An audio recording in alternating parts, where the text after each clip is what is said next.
কাউকে যখন ভালোবাসবা এতটুকু ভালোবাসবা যতটুকু তুমি তার বিচ্ছেদের যন্ত্রণা সহ্য করতে পারো।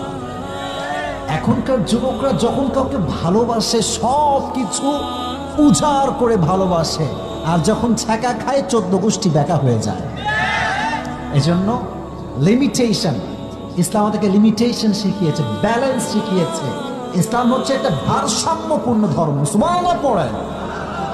ইসলামে একটা ব্যালেন্স আছে না নাই? অতএব মানুষকে যখন ভালোবাসবেন তার যোগ্যতা অনুযায়ী ভালোবাসবেন, যখন সম্মান করবেন তার যোগ্যতা অনুযায়ী সম্মান করবেন। হাদিসে এসেছে রাসূল করিম সাল্লাল্লাহু আলাইহি ওয়াসাল্লাম বলেছেন, আনজিলু মানাজিলাহুম, respect everyone according to their level. যার যে সম্মান তার বেশি করলে ভাব বেড়ে যাবে। যার যে লেভেলের সম্মান তাকেই সেই সম্মান দিবেন। এটাই হচ্ছে ইসলামের স্ট্যাটাস। সুবহানাল্লাহ পড়েন।